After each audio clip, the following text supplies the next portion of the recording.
Sego, you're watching Kaná to Go One-on-One. I'm your host, Lauren Gardner-Macumber. In studio with me right now is re-elected Chief Kahsennenhawe Sky Deer. Welcome to the show. Yeah. So I have one word for you, or more one number, 728. You got 728 votes. That's more votes than the elected Grand Chief received. How do you feel about that? Well, when it was first announced on, I'll say Sunday morning, I mean, I was so exhausted at that point. When they came and immediately started to do interviews, I think I was overwhelmed with joy and sadness. I actually didn't even get to see any interviews, but I know that the range of emotions that I was feeling in that moment, very diverse. Like I said, I was very humbled and overwhelmed to see the amount of support that I received from the community, but at the same time very sad that we lost two really good chiefs at the table, friends of mine. I've grown very close to them over the last 6 years, so it was bittersweet and at the same time a very sad departure. So like I said, the feelings were very mixed at that point, but you know, as I was absorbed it over the last couple of days and still running into community members and them coming up to me, congratulating me, and of course the whole, well, so what's next? Does that mean you're going to run for Grand Chief? I mean, I'm still young, I'm 35.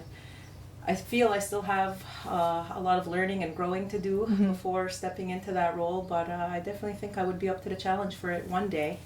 And if the community continues to support me based on what they see, my involvement has been in the community, my dedication to the position, you know, hopefully I'll get there. What do you feel got you so many votes?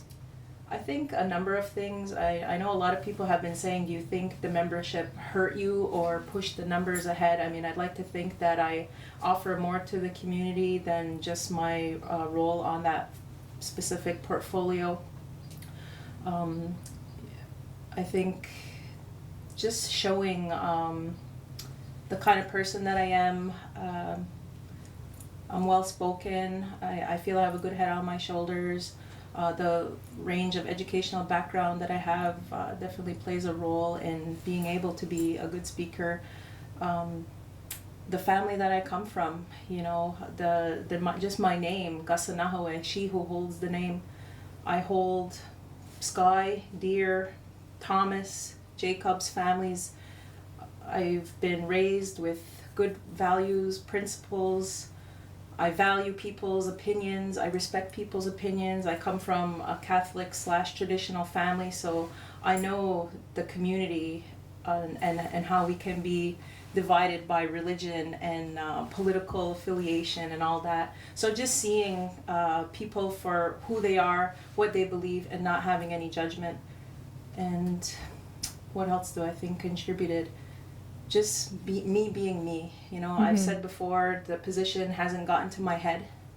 I don't think I'm better or above anybody. I still carry myself as Kahsennenhawe, and you know, I'm a jokester at heart. I'm still into sports. You could see me all over the community playing golf, playing softball. So I think you know, I can relate to people on multiple levels, and I think for the most part people respect me, and I think that's what helped me get 728 supporters. Yeah. So just to touch back on something you said earlier, and something that I heard earlier, I was interviewing Michael DeLille, the former Grand Chief, and he said that if you ran for Grand Chief, you would have his vote. How does that make you feel? You know, Mike, over the last 6 years, has shown me what it means to be a true leader. He has all the qualities that I think somebody who would be in that position of Grand Chief should have. He's been a great role model and a great friend, and he's also my cousin, you know, like I said, the little Jacobs. And, you know, just to hear that coming from his mouth, overwhelming, again, humbling. And it was a pleasure to work with him and learn from one of the best I think this community has seen. If you were to ever run for Grand Chief, let's just say, what do you think you would bring that's different from what Mike brought, from what Joe brings?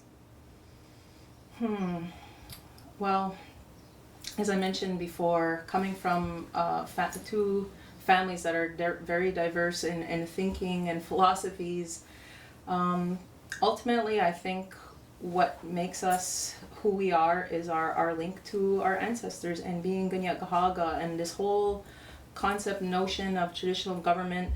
Is it for us? I don't know in today's society, but this whole building on the rafters, what does that mean? Could we ever incorporate and have a governance structure that's representative of the community? You know, it's always polarized, and it's MCK versus 207 or traditional. It gets old, and that's what I'm saying. Like, it seems like every generation is born into this division, and it's very unhealthy. I don't think it bodes for a strong community. And looking at unifying these elements or transitioning into a governance structure that I said is representative of all of us, and that we could work together and have something to look up to, that young people could be like, oh, I aspire to be, whether it's clan mother or I aspire to be a chief, you know? Like, I know what we're operating under right now, people don't feel is ours, but you really have to know what MCK has evolved into. It's not the days of Indian Age, and it's not the days of us being dictated by Canada how to govern our affairs. It's true community governance. I mean, every person who's got in there, I never signed anything saying that I abide to Canada or swear on the flag or anything like that. I think there's got to be a true education process, and I'm hopeful that in light of membership, that we can get the leadership of the community to sit down and start looking at our issues and how we could address them together, and maybe look at, like I said, the bigger picture governance of the community. Okay, well, we're going to take a quick break. I'm Lauren Gerdung-Herdogos-Macumber. You're watching Ganadigo One-on-One. We'll be right back. Welcome back to Ganadigo One-on-One. I'm your host, Lauren Gerdung-Herdogos-Macumber. In studio with us today is re-elected Chief Kahsennenhawe Sky Deer. So earlier we were discussing what you would bring to the table if you were ever to run for a Grand Chief. And I think those are great aspirations. I think you would accomplish a lot in that position. So I'm excited to see what happens. But let's focus on right now. So we have a new Grand Chief. How do you feel about Joe Norton, and how do you feel his style will influence the table? Because it's pretty much the same people except one new person, but Arlene has been on council before. Of course, I haven't had the opportunity to work with Joe in the past. I've heard from other chiefs that he definitely has a different style. I guess I'm just looking forward to moving in a new direction now under a new Grand Chief, and how our relationship is going to play out. But I was very satisfied with some of the responses that he gave to our Office of the Council of Chiefs staff today, that don't expect any major drastic changes to some of the way our structures are in place right now, and the staffing, that he's not going to come in there and put in his people, so to speak. So that was reassuring. I guess time will tell. I'm not the kind of person that dwells on the past. Like I said, there's been a little bit of a mourning, if you can call it that, the past couple of days, Sunday, Monday. Now I'm just ready to work. I'm ready to get back into the swing of things, and I guess over time I'll see how what Joe Norton brings, and all I can hope for is that he genuinely has the best interests of the community at heart, and that we could have a good working relationship as a collective, as a table of 12.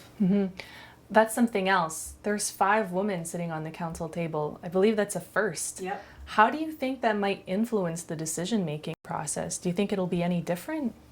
No, I think having 5 women there definitely shows that the community is looking to a different direction now, that maybe even in the future we will see the first woman Grand Chief in the community. It just, traditionally our governance structure, women were at the top as clan mothers, and they were the ones that selected chiefs. So, maybe this is a step in that direction, who knows, but definitely exciting and inspiring to see now 5 women at the table. So how it'll influence decision making, I don't really know at this point. I mean, we had 4 in the last term, and I don't think it was that different, but I guess over time we'll see. Yeah, what do you think the community is trying to say with this? I know that you said they're more accepting of women. Maybe it could mean that they're looking for women to take on that more traditional role. Any other kind of insights?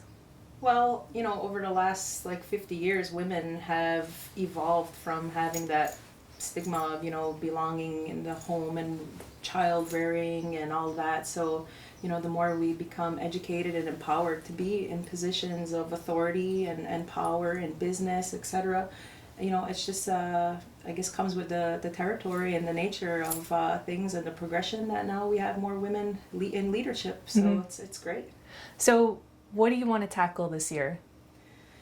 Well, the portfolios that I held in the last term, you know, I don't want to see them go to anybody else. I would like to see some finality to, of course, membership. I know the law, like I said, we're going through this amendment phase right now, so to finally see it operational, a community decision-making process, I think, is a valuable tool, and again leads all into that traditional government direction, that the community has more direct involvement in democracy, that it's not always representative, and that the chiefs are speaking on behalf of the community. So to see the process evolve, to see more communal participation is paramount.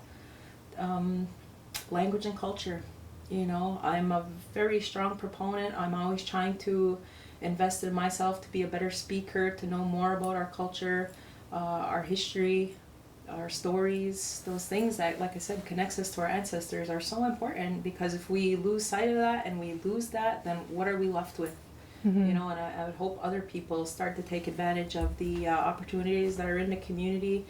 And I know it's hard to say, you know, go back to Longhouse, but people don't want to be directed of, you know, how they get back onto their path. Like, people will get there naturally. Yeah. And maybe if it's not actually going back, but at least having an understanding of what our ceremonies are about, why do we do them, you know, why it's important to at least try to have some knowledge of your language. So wanting to continue on to those. KCR, the Kaná-Canada relations, you know, like I said earlier, we bang heads with Canada on a lot of issues.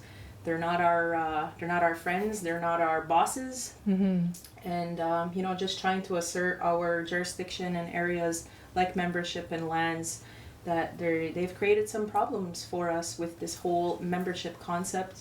I know people like to say in the community that this whole residency issue stems out of Indian Act. I'll disagree with that. There's a historical piece that we're working on for education, I guess, so that young and old will have a better understanding of how this membership residency issue has evolved in our community over the last, I'll say, hundreds of years. Yeah. You know, it's nothing new, and I don't think it's going to be settled in this next term, but like I said, I would like to see the law passed, operational, so that people could start being processed and getting the services and benefits that they're entitled to. So I like the approach that you're taking: education, showing people their history, realizing that people decolonized at their own level.